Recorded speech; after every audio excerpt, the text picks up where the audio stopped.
საქართველოს ენერგეტიკის მინისტრი კახა კალაძე რუსული გაზის მისაღებად აქტიურ მუშაობას იწყებს. Როგორც თვითონ განმარტავს, გაზმომარაგება მხოლოდ აზერბაიჯანზე არ უნდა იყოს დამოკიდებული. ამის შესახებ ენერგეტიკის მინისტრმა რუსთავიორის პირდაპირ ეთერში განაცხადა. Რატომ უნდა იყოს ქვეყანაში ერთი შემომტანი მაგალითად? Ჩვენი ხელისუფლება ყველაფერს გააკეთებს იმისთვის, რომ სამომავლოდ გაჩნდეს 2, 3, 4 შემომტანი.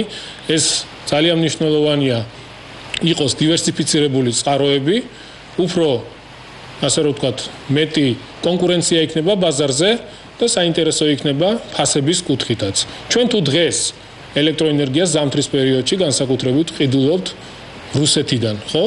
რატომ არ შეიძლება მაგალითად შემოვიტანოთ ელექტროგაზი იგივე რუსეთიდან?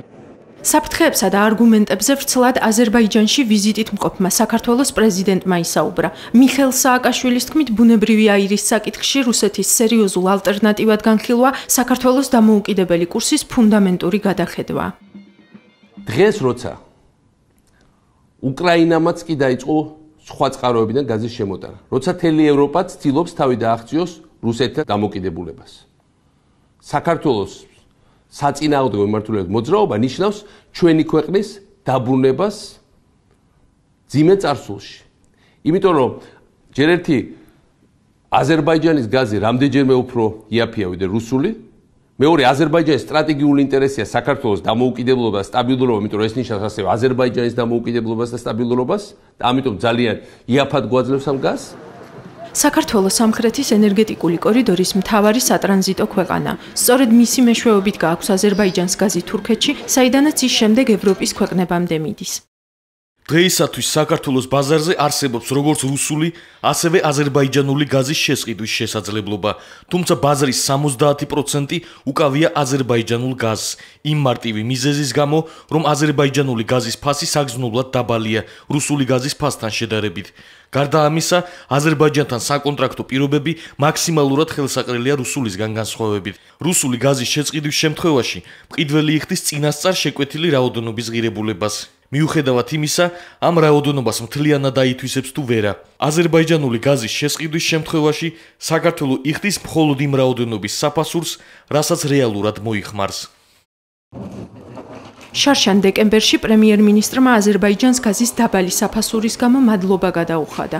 $130 თავისივე ქვეყანაში იყიდება გაზი, 155-ად ვყიდიან ჩვენ, რისთვისაც რა თქმა უნდა კიდევ ერთ შემთხვევაში სარგებლობის შემთხვევით და დილმადლობას გადავუხდი. რუსეთი თავის სტრატეგიულ პარტნიორს სომხეთს გაზში თითქმის ორჯერ ძვირს $280 ახდევინებს. გერმანია გაზპრომისგან შესყიდულ ყოველ 1000 კუბურ რუსულ გაზში $379, მოლდოვა $391, ხოლო უკრაინა $430 იხდის. ამ სტატისტიკის მიუხედავად ქართული ოცნების მხარდამჭერებს მიაჩნიათ, რომ რუსეთიდან გაზის მიღება საქართველოსთვის მოგებიანი იქნება.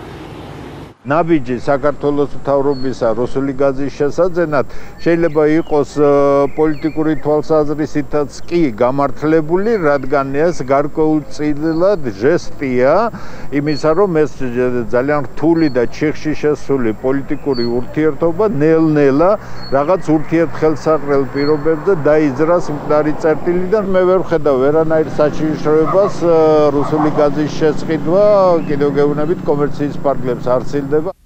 გაზის ბაზარზე მიმდინარე გლობალური ტენდენციები აჩვენებს, რომ ამ ეტაპზე რუსეთს უფრო სჭირდება საქართველო ვიდრე პირიქით. რუსულ ბუნებრივ გაზს ევროკავშირის ბაზრის მეოთხედი უჭირავს. გაზპრომი ერთადერთი კომპანიაა, რომელსაც კანონის მიხედვით გაზის ექსპორტირება შეუძლია. გაზის ალტერნატიული წყაროების განვითარების გამო გაზპრომმა 1 წლის განმავლობაში $6.5 მილიარდი დაკარგა. გაყიდვები ევროკავშირის ბაზარზე 9%-ით შემცირდა. კომპანიის პრობლემები რუსეთის ეკონომიკას მნიშვნელოვნად ეტყობა, რადგან მისი წილი ექსპორტის შემოსავლებში 10%-ზე მეტია. ოქტომბერში პუტინმა პირდაპირ მოთხოვა გაზპრომს სტრატეგია შეცვალოს და ის ახალ რეალობას, ფიქლის რევოლუციას მოარგოს. ბაზარზე შეინიშნება კონjunktურული ცვლილებები. ამერიკის შეერთებული შტატები უკვე გახდა დღეს მსოფლიოში პირველი ბუნებრივი აირის მოპოვებული იგივე ფიქლების გაზი, ეგრეთ წოდებული ფიქლების გაზი. ამერიკის შეერთებული შტატებში ახლა გაზი დაახლოებით 4-ჯერ იაფია ევროპასთან შედარებით. შესაბამისად, კატარს, რომელსაც არის მეორე ექსპორტიორი მსოფლიოში რუსეთის მერე, ესეთ მიქონდა ამერიკაში, ახლა ეს გათხევადებული ბუნებრივი აირს აწვდის უკვე ევროპის ქვეყნებს.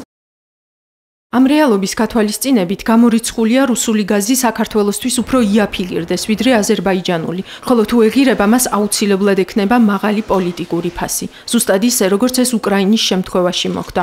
2010 წელს კრემლმა გაზის ფასი ხარკოვში დადებული ხელშეკრულების სანაცვლოდ დაწია. სამაგიეროდ რუსეთს შეუძლია თავისი ფლოტი უკრაინის აუზში 2053 წლამდე დატოვოს.